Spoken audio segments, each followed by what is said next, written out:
Good afternoon, cherished viewers and listeners across Ghana, across Africa, across the general globe.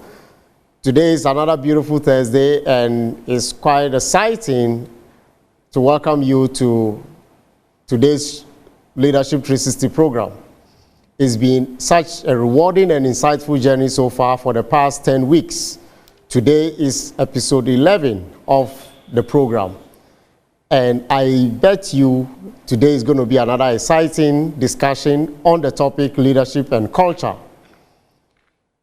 Leadership and culture has been an issue that has been under discussion for a long time. But today we are going to dissect that issue to get a better understanding in our leadership drive towards sustainable development of our communities. We have a special guest today. I am your regular host, Dr. Victor Abe.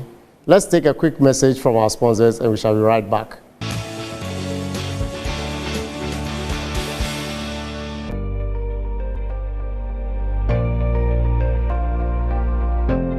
I promise on my honor to be a better leader every day, faithful and loyal to my country, organization, and fellow team members, countrymen and women. I pledge myself to remain true to the core values of integrity and self-discipline through my daily choices and actions. My mind is alert, focused at all times. I shall show respect to everyone always and every time. I remain a better leader and team player always. So I pledge.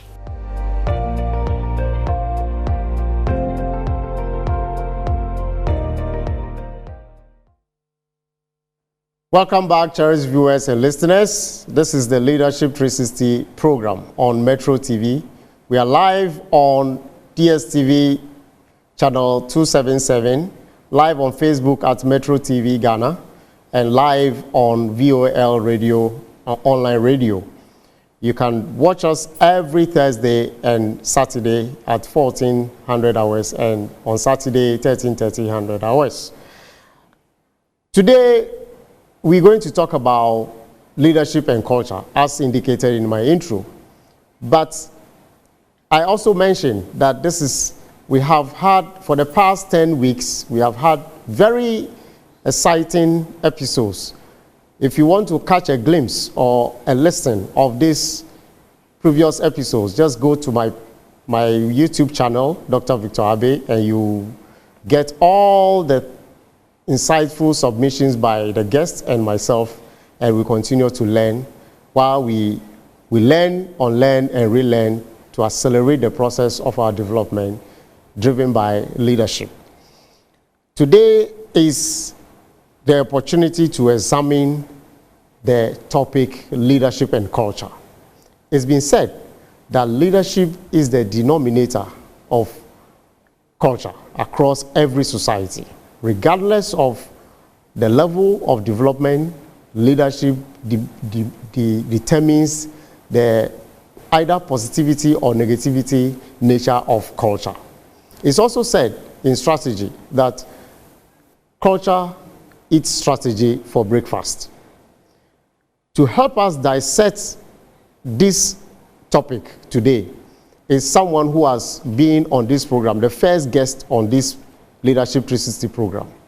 He is a known face, but it's very important that I give him an introduction for us to know the caliber of person we are going to have on set today. He is a multifaceted professional banker, leadership and strategy consultant, and risk and international geopolitical affairs analyst with over 20 years of practice. He is currently the resident enterprise risk manager at Gold PLC, an alumnus of University of Cape Coast, University of Wales in the UK, where he obtained his MBA, the Ghana Armed Forces Command and Staff College, where he obtained MSc Defense and International Politics, a degree. He also pursued a certificate course in Geneva Center for Security Policy, Wits University in South Africa, and Columbia University in the USA, where he obtained leadership training certificate. His profile goes on and on and on and on. Just to cut it short, cherished viewers, our guest for today is Mr. Mark KWEKU Obeng-APPAU. KWEKU, thank you. You're welcome Dog. to Thank the you. Leadership. It's a pleasure. Pleasure is mine. Show. Good to see you. It's great having you back. Exactly. Yeah. Today, you're going to help us have a more better understanding of our leadership discourse. That's right. Vis-a-vis culture. Good. Now, just to set the tone for our discussion, permit me to say, just go back a bit to my introductory remarks, that leadership remains the most critical denominator of culture in every society. And it's also said that without culture, nothing moves. Everything is driven by culture, which is necessitated by leadership or shaped by leadership. It's also said that the purpose of leadership actually is to create a culture that will facilitate attainment of a task or a shared goal. In that case, what it means is that leadership must create a desirable culture at all times. As we are in, the world keeps changing every day, different leadership cultures are required in order to, pave way for development. That's right. So let's contextualize the discussion by first of all touching on what is culture. Very good. What is culture? Thank you, Dog. I think my regards to your cherished viewers, and also thank you for the opportunity. Thank my MD and the management staff for allowing me to use their time to be here. Number one, I think that straight to the issues is that leadership is a very fluid concept, and so you need to have leadership looked at from about a couple of lenses. Number one, the first lens is that for anybody doing medical science or for anybody doing laboratory work or so, just to examine what your illness is when you go to your doctor, obviously they have what they call culture, and that is unique to the medical field. Exactly.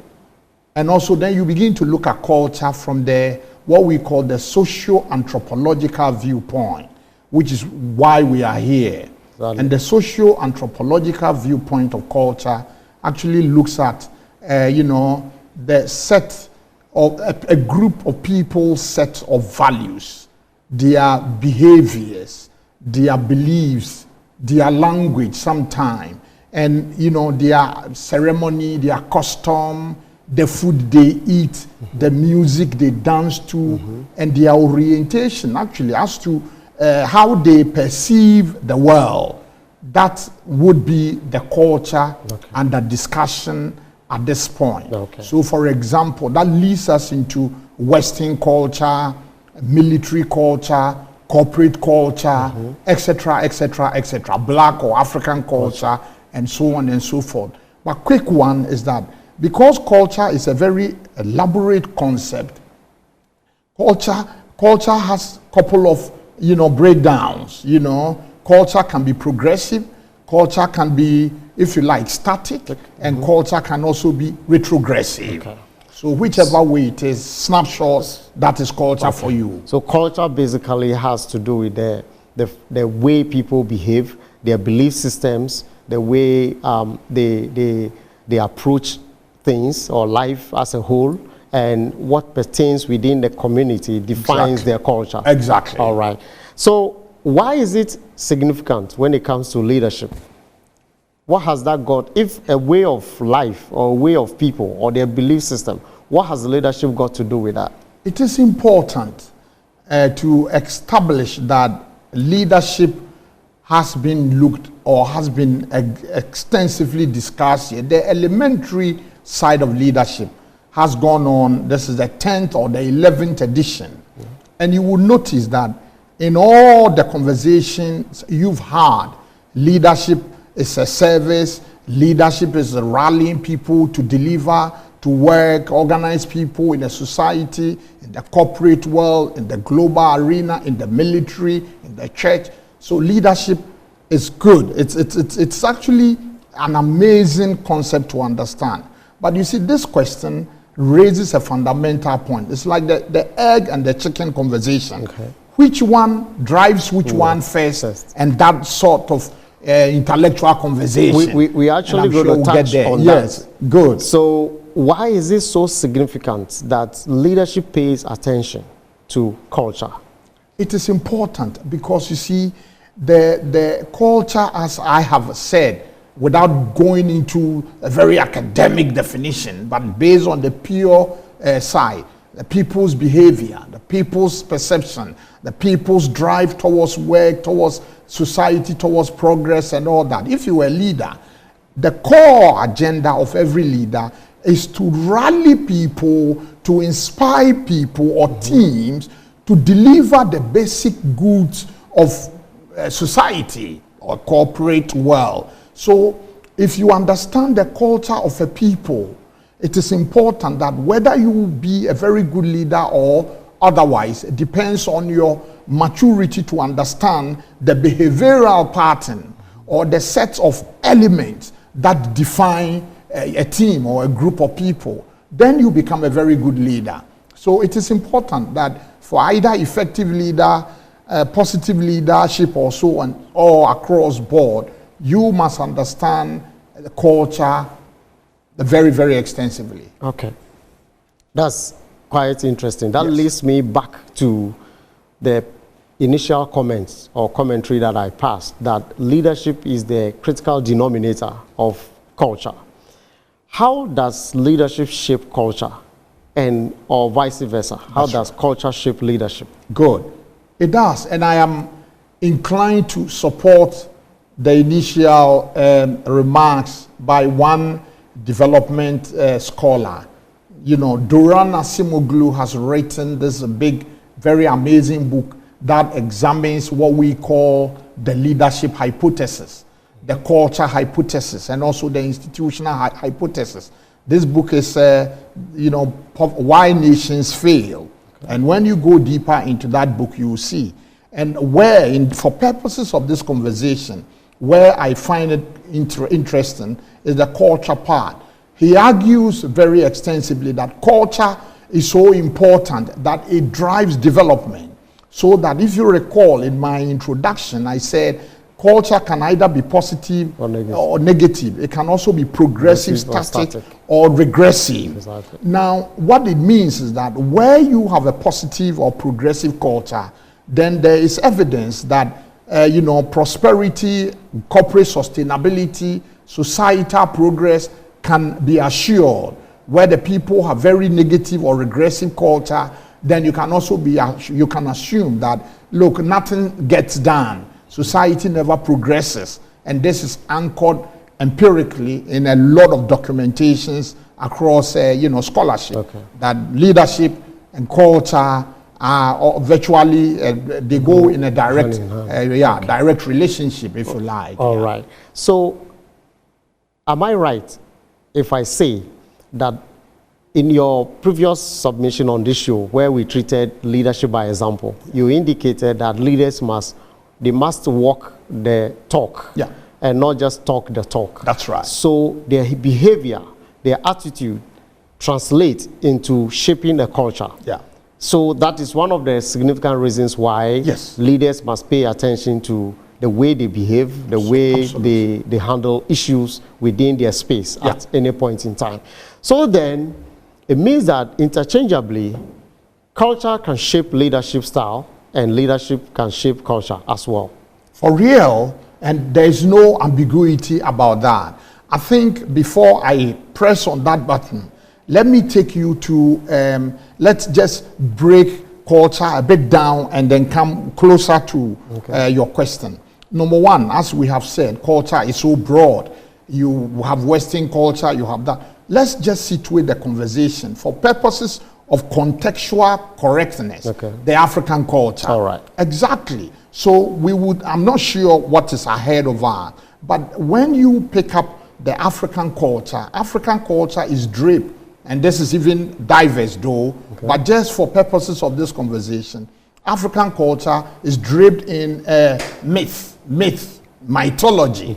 African culture is actually characterized by, you know, it's hierarchical. African culture is done, oral. It's not documented. For a very long time, African culture was not documented. So all you hear is that myth. Everything is shrouded in mystery. Don't ask questions, don't do that. As you even go further into African culture, I have said it is very hierarchical, it is power-centric because of our traditional setting and the traditional environment. That sort of narrative in the Africanness of our culture builds what we call, if you are young, don't ask too many questions. Take what exactly you hear and move on. It's also gender bias. It can be largely gender bias where women belong to a certain arena and men. So you see the chauvinistic nature of that. That kind of culture, which has today fed into what I call when the emperor is naked, don't talk about it. So we don't talk. It's a metaphorical way to say, don't give feedback to your leaders. If you remember, part of walking the talk, is that leaders must be humble and they must also get feedback. So culture, that is where culture comes in. When you modernize your culture to a point where it becomes so progressive, we'll get there, then you are very likely to get progress and prosperity and sustainability, because the changing environment requires that culture and leadership move in tandem. So again, it goes back to the point that, in fact, viewers, this topic is so broad, but we're trying our best to, narrow it down to the basics for all of us to understand. It boils down to the fact that leadership, in order to be progressive and development-oriented, must pay attention to changing times. That's right. So as to shape the culture in a way that will be more beneficial to the society in which it operates. So all the features of the African culture that you mentioned, chauvinistic nature of it, don't say it, see no evil, hear no evil, talk no evil. Talk no evil. Leaders must begin to pay attention to those things, and that is some of the things I pick from your submissions. Great submissions, KWEKU. Exactly. Now, one of our ardent viewers of this program, seeing the flyer, said that the culture of every human society or gathering is fundamentally shaped by the behavior or behaviors of leaders who are willing to tolerate worse behaviors. So the tolerance of worse behavior also largely contributes to shaping or playing down on culture. What is your view? My view is that at the periphery, I may agree, because the word tolerance. But tolerance, when you break it down, I would rather say accommodate. Because you see, leadership is also, the leadership is a cause and effect.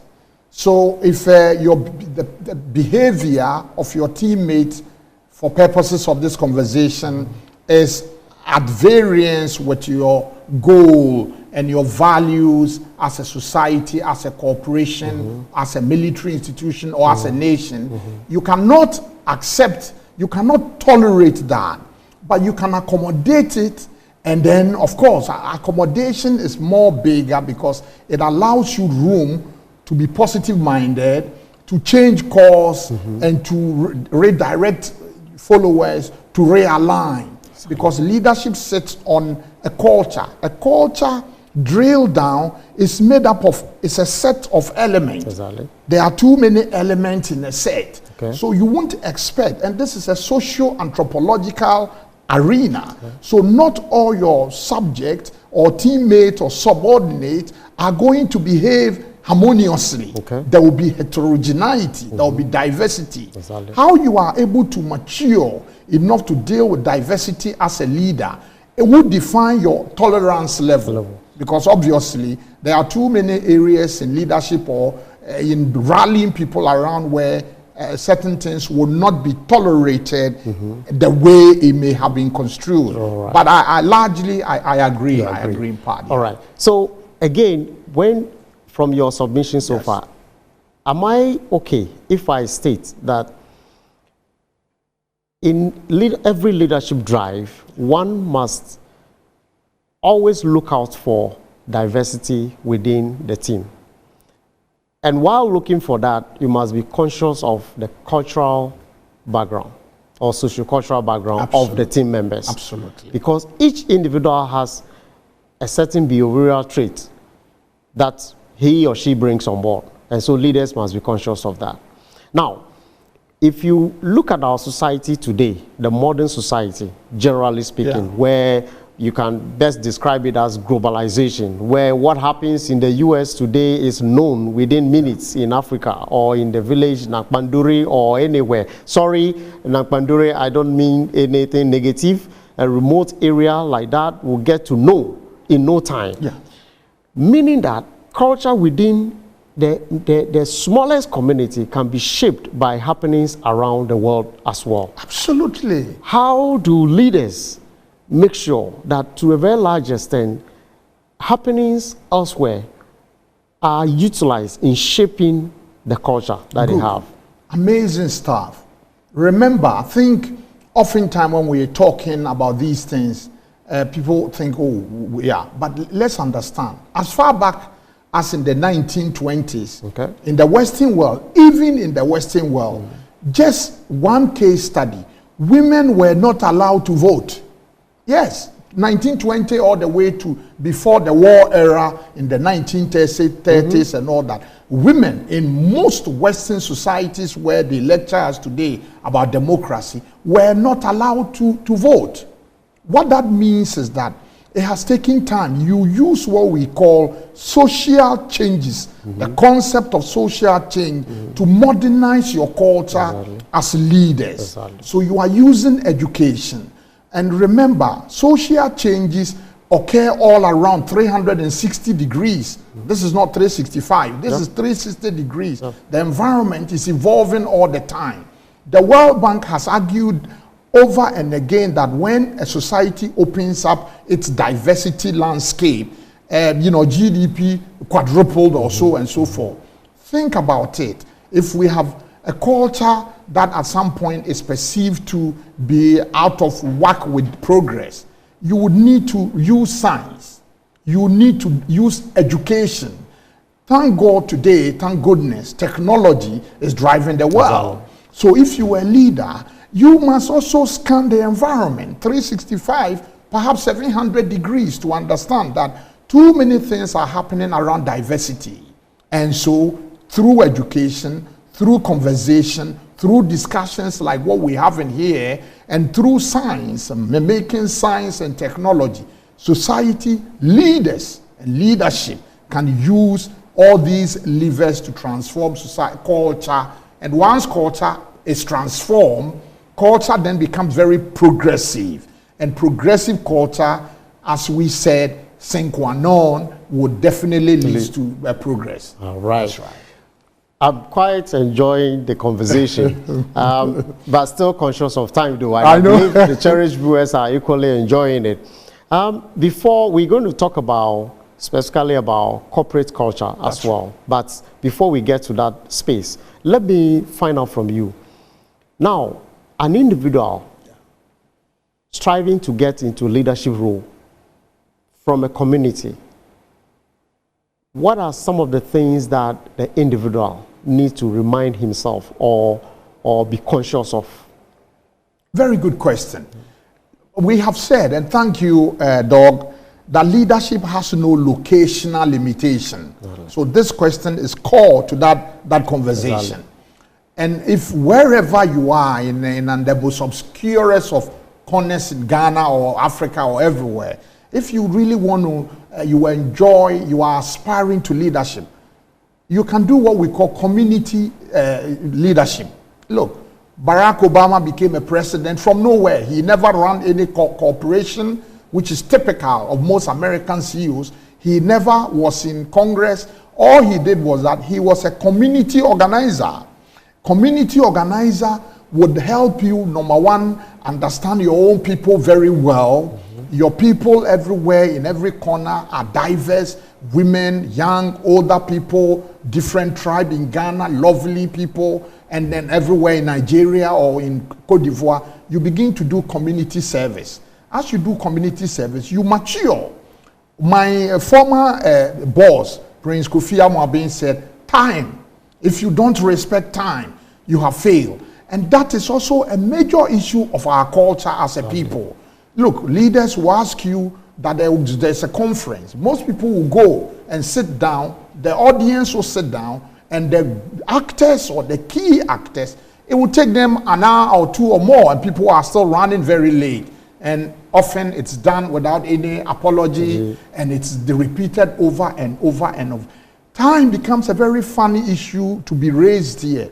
But if you begin to quantify the effect of time lost, you would understand perhaps why we are also backward on the progress line. So community leadership is so important. You mature, you respect people, you respect time, you hug people, you love them, and all put together, it builds your, what we call your mindset. Build a smart, matured mindset, good heart, and then you'll be able to lead to the international arena. So by so doing, I guess you have to be selfless in all this, because in order to serve your people well and respect them, you must not be self-centered. You must look at the other side of the coin at all times. That is that is the heart of servant leadership. If you talked about it whilst I wasn't watching, the whole essence of servant leadership is to be selfless. Exactly. That is it. Okay.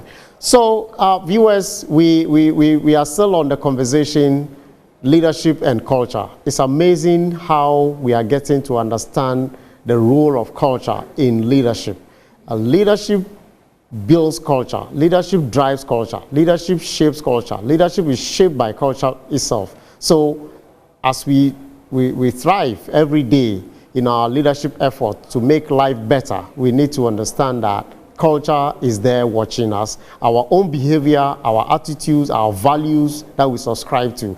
Like KWEKU mentioned, time management is critical. How do you cope with time? How do you behave towards time? When meetings are called and you are to be there with your team members as a leader, do you wait for everybody to be there and you come later because you feel you are the leader? No, you are shaping a culture that may turn around to bite you. Absolutely. Your team members are likely to follow or emulate that behavior, and when they play it back to you, you may not be too comfortable, or it may not be amusing to you. So we need to be conscious of the values we subscribe to and the behavior we put up. KWEKU, I can go on and on and on and on, but this is one key question I want to ask.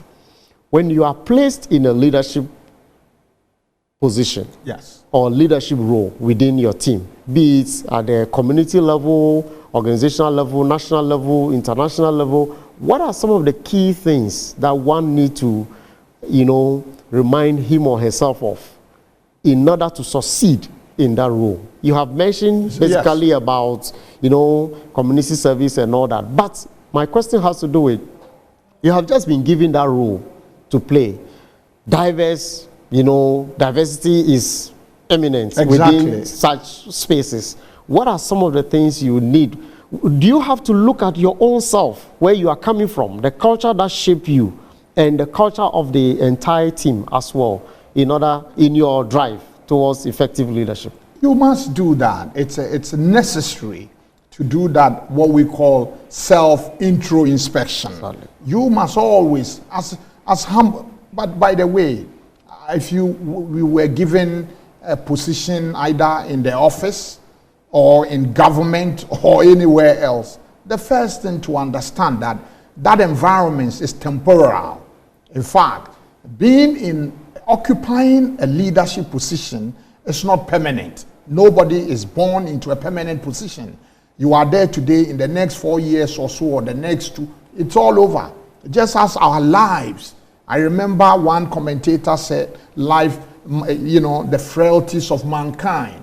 Leadership and offices and positions are there today. In the next twinkle of an eye, an external event or so will tip you off and you are not there. So once you assume an office, whether it is smaller, micro, bigger, or prestigious, one, examine yourself, self-introspection, and understand that it is also not the end to it, and that it's only a process to do something, a means to an end, and not an end to a means. And that means you must be guided by humility, utmost humility.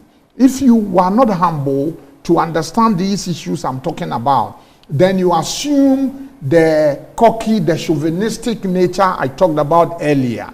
And then you open, once you become very chauvinistic and egoistical, very proud, you allow what we call the sycophants to enter, come closer to you, and begin to actually blackmail ordinarily positive people.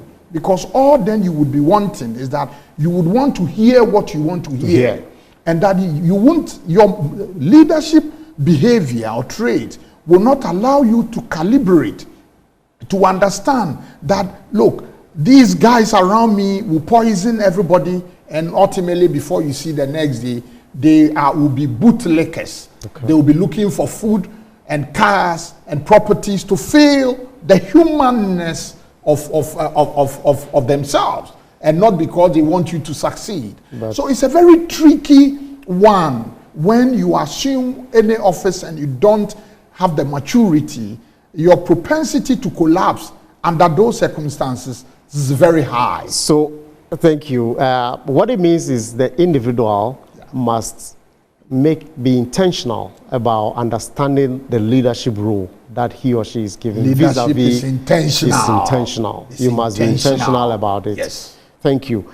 Viewers, we have a lot to talk about, but at this point, we shall take a quick break, and when we are back, we shall continue the conversation where we'll shift to organizational culture and leadership.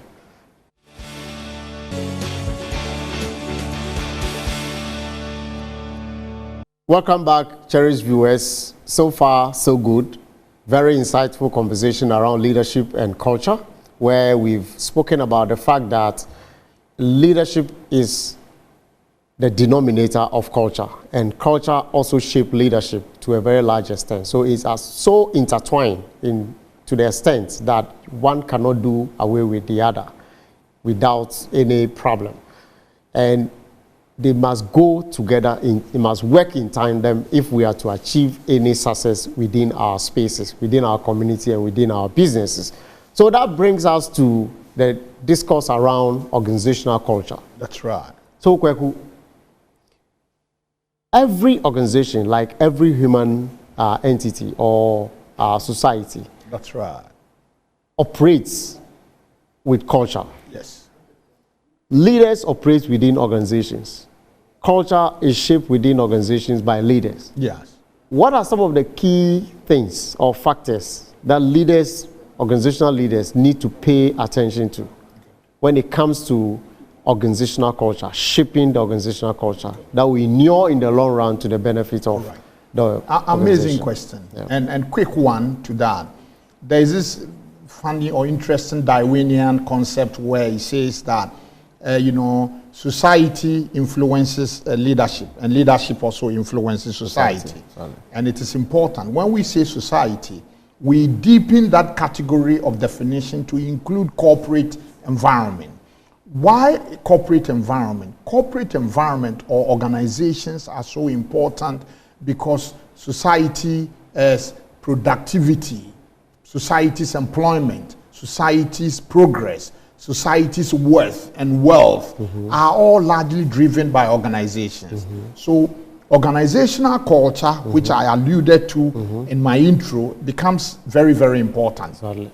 As a leader, you see, one thing leadership must understand, or we must understand in leadership, is the vision.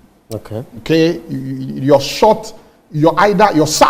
Vision is simply your sight as a leader.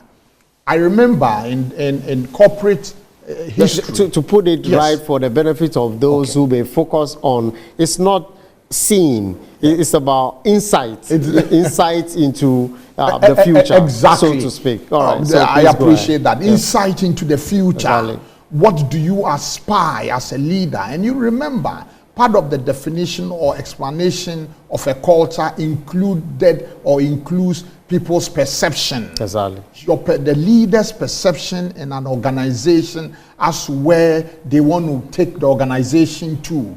So, for example, you would see in leadership that the American leadership narrative dominates the global leadership conversation in the corporate environment. Because you look, Jack Welch and all these giants who develop General Electric, General Motors, etc., till today, they were not made from the skies. They were all human beings from cultural environment that assumed the helms of company or either created their own company and said to themselves, no, we must be global giants. So they had foresight and they had deeper vision. So when you were a leader and you're operating in Ghana or anywhere in Africa, Nigeria, and you must also have a very, futuristic, you must have a vision, you must have foresight. If you assume an office today, in the next 5-10 years, where do you want to take your organization to? Vision. Now, if you don't have vision, you settle for the what we call in Ghana, no kufio. So all you are interested is crumbs. And you quickly want to amass wealth and get cars and get bungalows and you and your children, and that is it. That type of leadership, self-centeredness, will be at play very well. So if you go off that trajectory or that tangent, then you have a vision. You must develop people. You must develop the younger ones, very good succession planning, no matter how that is done. Education, mentoring, tutoring, or giving people opportunity to learn and get their hands wet on the job. Because we have said leadership is not a title. So, in fact, many CEOs all over the world, Fortune 500, many of them have hardly even get masters and sometimes have PhDs. Sometimes first degree. Then 60s and 50s, military army officers who had come from war, led companies and took corporations all over. So leadership then becomes far away from academic titles, as you have established here. Good heart, good vision, humility, grooming people, giving people opportunity to experiment and to grow. And that's all you need as a leader. By so doing, having foresight, having an insight into the future, where does the organization want to get to, and defining that vividly and communicating it across to the team or the staff will pave way to you shaping a certain behavior towards the attainment of that goal. It is important. And also identifying talents that need to be developed and shape them towards the destination that the organization is heading to becomes a leadership responsibility. It becomes a big responsibility. And for those of your viewers even interested in biblical stuff or so, look, the good book says that when you are a leader, have a vision and put it on a tablet that is set somewhere in Habakkuk, and share that and wait, because at the appointed time, the vision will come to being. So if you don't have a vision, you don't put it down and share it amongst people. Because how are you going to move on? So hold it there. Viewers, the full lines are now open. You can reach and contribute to this discussion on 0531 982298. 0531 982298. If you are outside the shores of Ghana or anywhere else on the globe, just add plus 233 and you will reach us. Let's continue the conversation. That's right. Now, within the organizational space, a lot of things happen. Culture is defined largely by a lot of stakeholders. Yes. The leader, the ultimate leader, if you like, the CEO or the MD within a company may have a vision, may have a certain approach to leading the organization. But there are other critical stakeholders like the shareholders, the board, and all that. How will such a person need to operate within that space in order to shape where everybody has an interest? Let me give a typical example where the board is interested in appointing certain particular or category of people into certain roles. But in the view of the CEO, those people may not be well qualified to occupy those roles because of his vision and what he might have described to the board. How should the CEO operate? Oh my God, a very complicated scenario. But here is my take on that, because you don't have fixed answers for this. All right, please hold it there. We have the first caller. All right. Just keep, hello from Spinters. Good afternoon. Good afternoon. Welcome to Leadership 360 program. Thank you. Your contribution, please.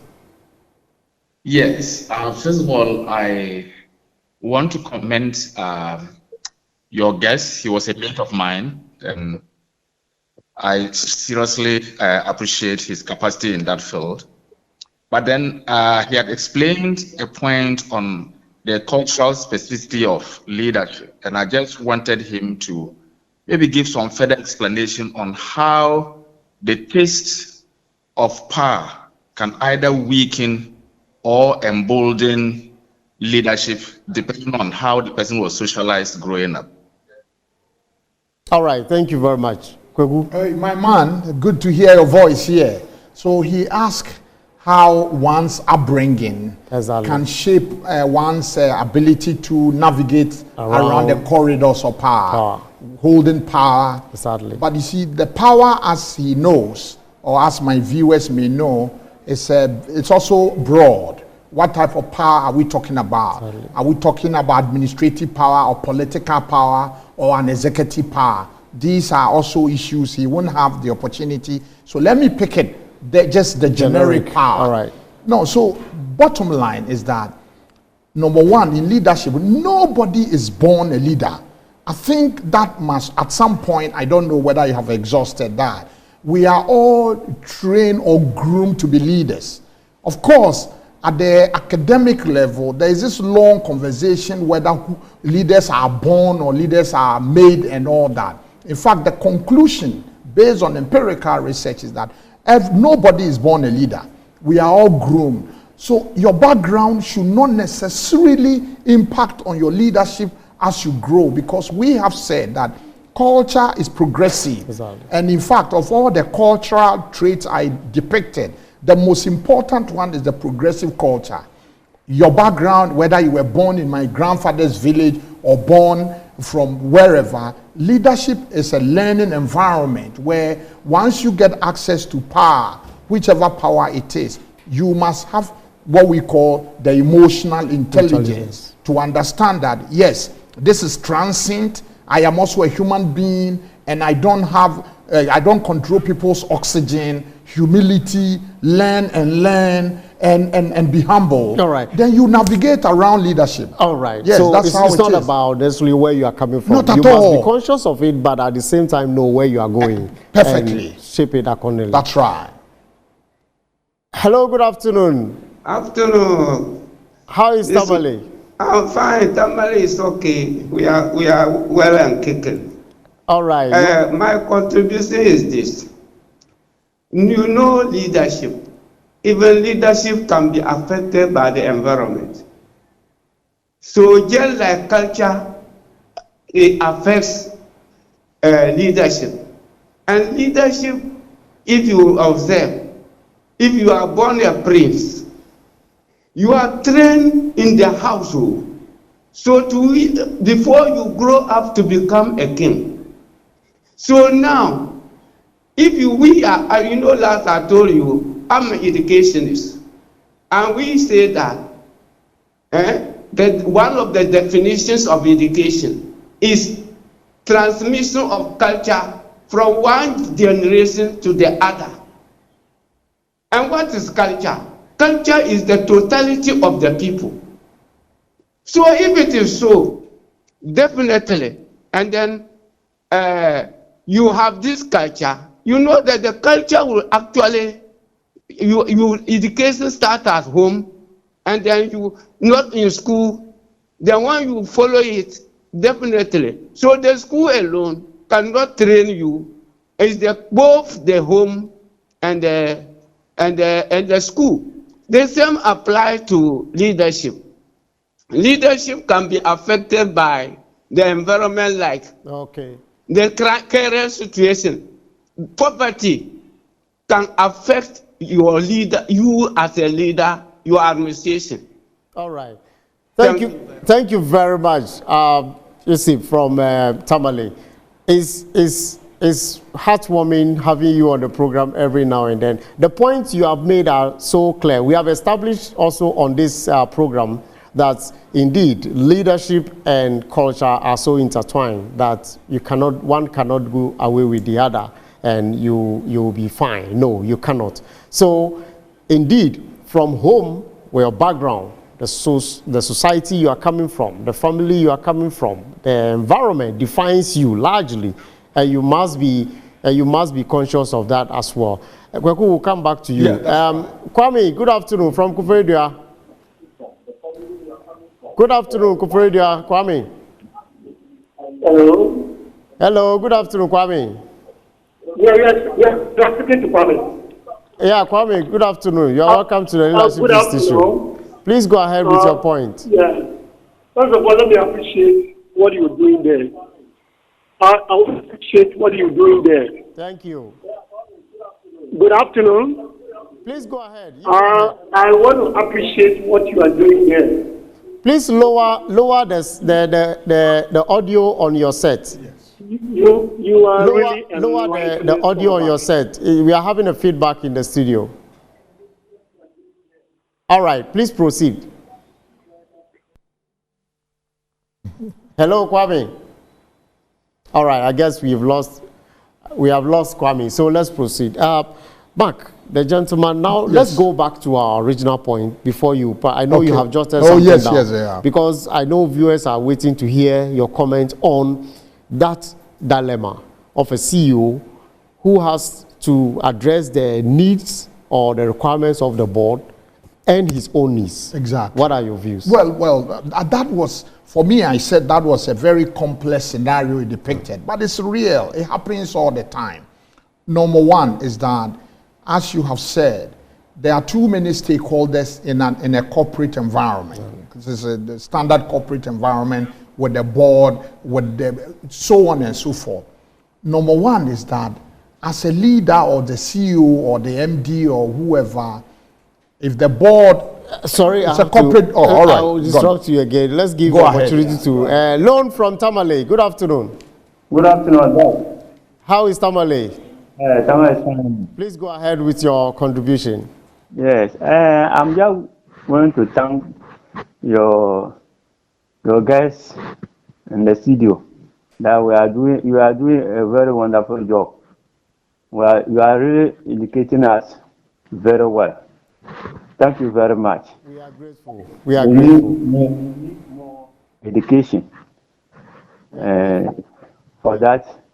Thank you very much. Thank you. We are so grateful. It is the key purpose of this program is to share knowledge so that we can all learn, unlearn, and relearn. That's right. To accelerate our leadership drive. Because leadership is key to everything. That is why we are doing. KWEKU, please continue your point. So the corporate governance, this is the foundation of the standard corporation you are depicting here. Corporate governance requires that, as the metaphors in strategy, you learn to swim with sharks without being eaten by the sharks.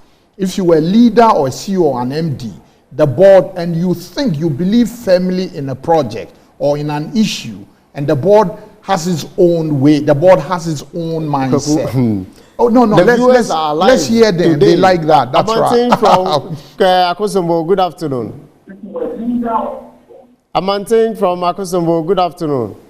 Good afternoon, how are you? I'm fine, thank you. I hope you are fine too. I'm very good. All right, please, your point.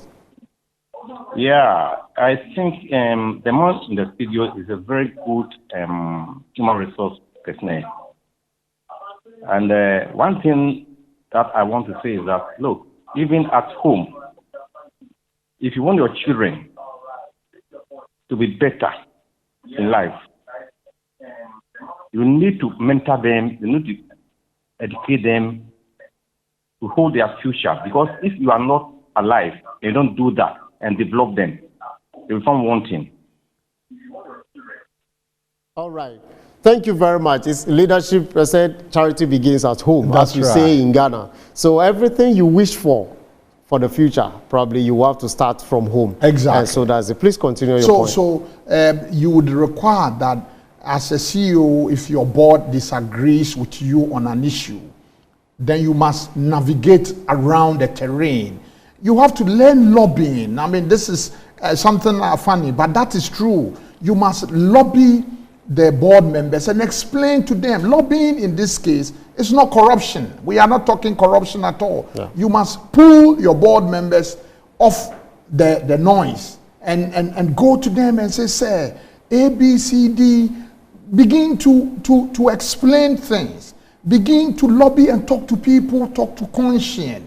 Look, the journalist, international journalist said. All right. If you can just wrap it up. Don't time is already don't against dictate us. to people, but just educate them. Exactly. Now, at worst also because of the pressure on us, if you were an MD, the board doesn't want you to do A, B, C, D. What do?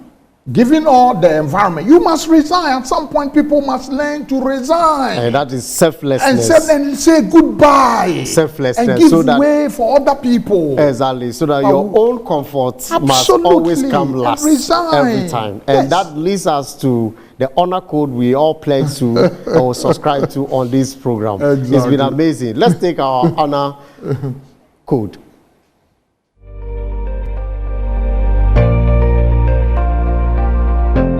I am a proud and firm African. I will take a stand. I will lead and be the change. Come and take my hand.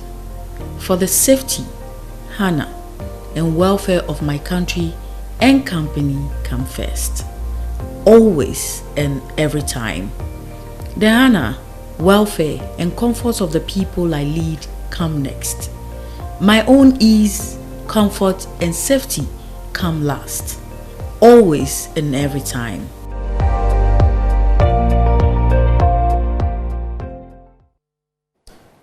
It's been amazing. Today's show has been so insightful. Time will not allow us.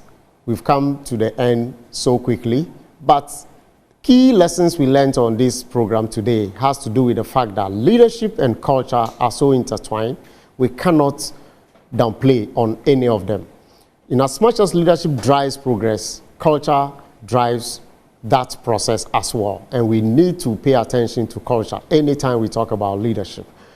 It's been amazing having you around. KWEKU, your submissions have been amazing for us. Cherished Words, it's exciting having you around. Next week, we're going to look at dynamics of leadership, where we'll have the legendary Captain Kofi Prince Amwabeng in studio. Don't lose it for anything. Don't miss it. Join us for that conversation. Bye.